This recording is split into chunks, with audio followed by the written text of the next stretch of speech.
Waalaikumsalam warahmatullahi wabarakatuh.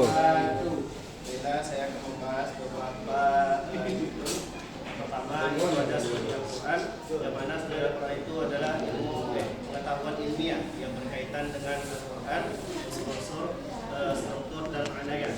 Lalu perkembangan dan ilmu Al-Quran ini sangat luas sehingga pembahasannya tentang asal-usul Al-Quran dan lain-lain. Lalu pertumbuhan dan perkembangan itu pada masa Rasulullah SAW itu dilakukan secara tradisionalnya secara langsung oleh Rasulullah dan hafalan dari para sahabat. Lalu pada masa sahabat itu pada masa Abu Bakar itu pengumpulan, lalu pada masa Utsman itu penyatuan, lalu pada masa Ali itu peletakan kaidah tata bahasa. Lalu pada masa sahabat dan tabi'in itu pada Ibnu Abbas dan Ibnu Mas'ud adalah dua tokoh yang terkenal pada masa itu. Lalu pembahasan kedua itu adalah sejarah turunnya wahyu atau disebut dengan nuzul Quran. Itu proses penyampaian wahyu Allah secara langsung kepada Nabi SAW melalui antara malaikat Jibril alaihi salam secara langsung selama 23 tahun. Ayat pertama diturunkan yaitu ada surah Al-Alaq ayat 1 sampai 5 yang diturunkan di Gua Hira bertepatan pada malam 17 Ramadan.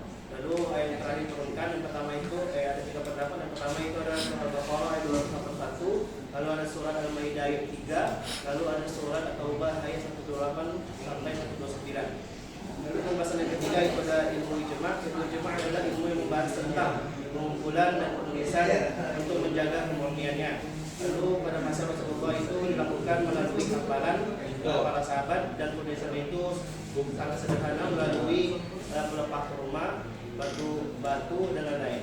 Lalu pada masa sahabat itu Abu Bakar Siddiq itu disarankan kepada Umar bin Khattab untuk melakukan penyatuan pengumpulan pertama karena banyak penghafalan Quran itu gugur pada perang Yamamah. Lalu pada masa Utsman bin Affan itu kualifikasi standar itu Mushaf Utsmani yang menyatukan perbedaan bacaan untuk menghindari pemicuan permasalahan. Lalu pembahasan yang keempat yaitu ada qiraat Al-Quran, itu ilmu yang membahas tentang cara kita untuk mengucapkan kata-kata atau kalimat yang ada di dalam Al-Quran. Lalu qiraat Al-Quran ini berasal langsung dari Rasulullah dan Al-Quran itu diturunkan dalam bentuk 7 huruf yang mana untuk memudahkan umat untuk membacanya. Lalu tokoh yang pertama terkenal itu ada Abu Ubaid al-Qasim bin Salam, itu tokoh yang pertama menyusun kitab tentang ilmu qiraat. Lalu bahasa selanjutnya itu asbabun nuzul, sebab turunnya ayat itu adalah peristiwa atau pertanyaan yang melatar belakangi turunnya Al-Quran.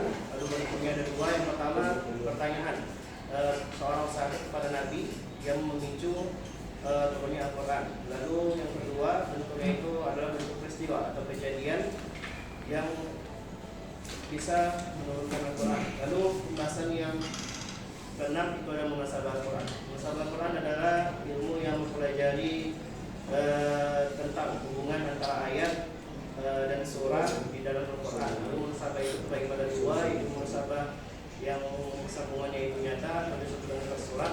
Ada yang muhasabah itu yang tidak nyata atau bersirat. Pembahasan yang ketujuh itu Makkiyah dan Madaniyah. Itu Makkiyah di kota Mekah diturunkan selama 10 tahun sebelum Nabi hijrah, yang berisi tentang iman dan kisah Nabi terdahulu. Lalu Madaniyah itu selama 13 tahun setelah Nabi hijrah, yang berisi tentang aturan hukum seperti warisan dan salah satunya hukum larangan meminum khamar. Pembahasan yang ke-8 itu ada muhkam dan muhkamat.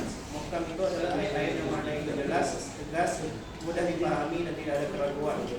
Lalu muhkam ini adalah jamak dari muhkam, yaitu yang artinya itu ayat-ayat yang kumpulan ayat-ayat yang maknanya itu jelas. Lalu yang ke-9 itu ada ijaz Al-Quran.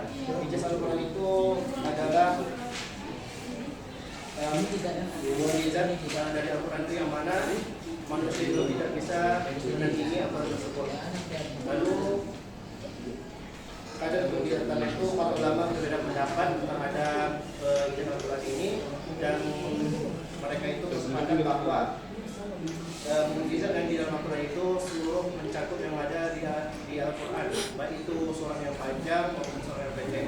Lalu pembahasan yang ke-10 itu ada aqsam Al-Quran, sumpah-sumpah di dalam Al-Quran, yang mana asal katanya itu dari qasam, artinya sumpah juga, yang mana untuk meyakinkan suatu pesan atau suatu kata dengan menggunakan kata-kata sumpah seperti huruf waw, bi, ta, wallahi, wallahi, billahi, Allah.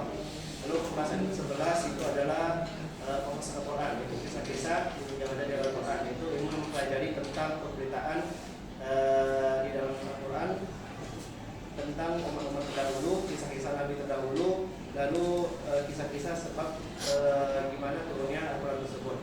Tujuannya itu untuk menjadi bukti bahwa Al-Quran ini bukanlah buatan dari Nabi Muhammad SAW, melainkan wahyu yang diturunkan dari Allah Subhanahu Wa Taala.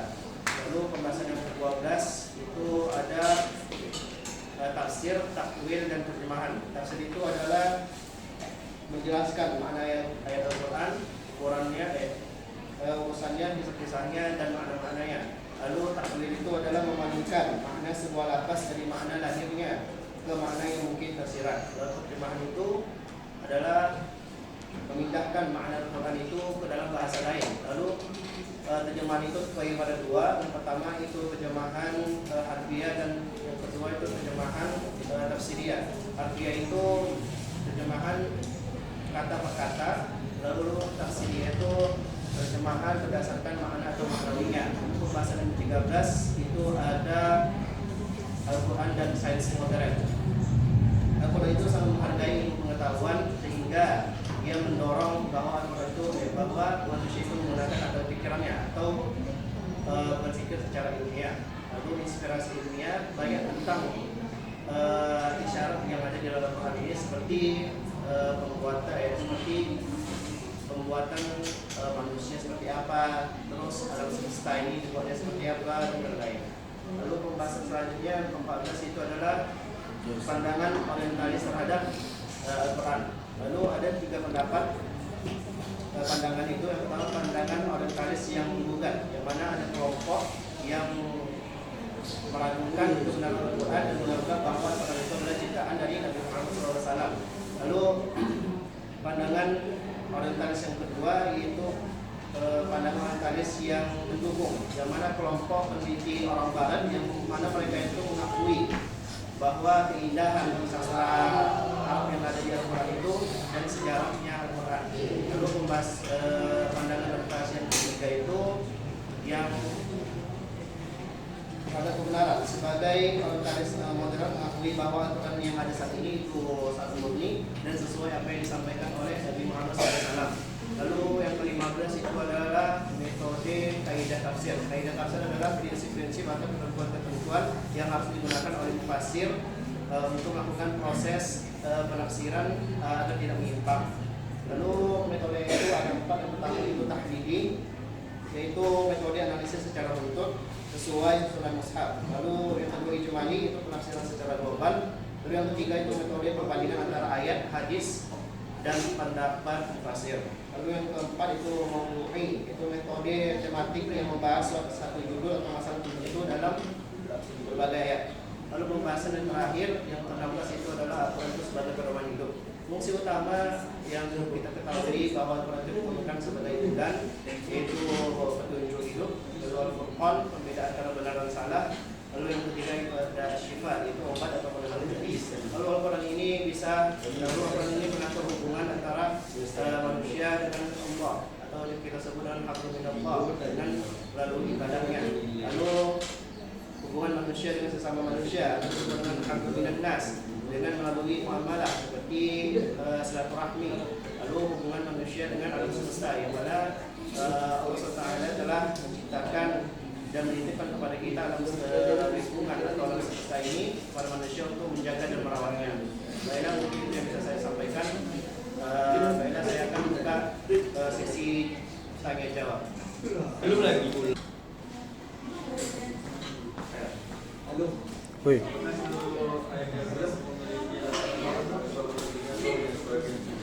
Bang, hubungan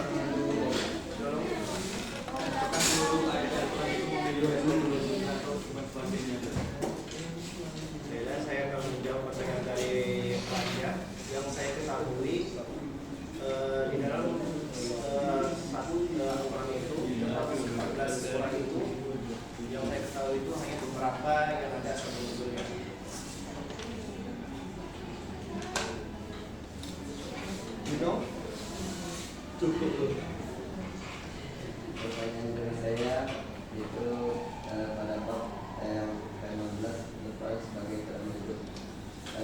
Menurut Anda apa bukti Al-Quran itu sebagai pedoman hidup? Baiklah, saya akan membahas, saya akan menjawab dari pertanyaan dari Ridwan. Apa buktinya bahwa Al-Quran itu menjadi pedoman hidup? Kan sama-sama kita ketahui bahwa Al-Quran itu kan diturunkan sebagai huda, lalu Al-Furqan, beda antara benar dan salah. Lalu ada syifa, itu benar. Syifa itu adalah obat atau antiseptik. Indri.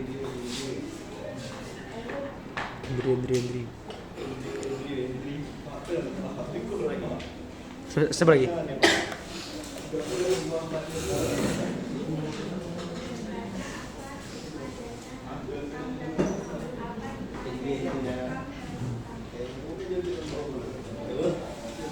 Pertanyaan dari saudari Emma, apa hikmah kita memulai dari Nabi Muhammad? Yang pertama itu adalah memberikan kemudahan bagi umat Islam dan memahami ajaran agama. Lalu yang kedua itu menjadikan dasar yang kokoh dalam penetapan hukum. Lalu yang ketiga menunjukkan kesempurnaan Al-Quran sebagai kitab suci. Lalu yang keempat menjaga umat Islam dari kesesatan dalam memahami ayat-ayat tersebut. Baiklah, yang saya bisa saya sampaikan. Ya. Baiklah, mungkin yang bisa saya sampaikan. Assalamualaikum warahmatullahi wabarakatuh. Waalaikumsalam.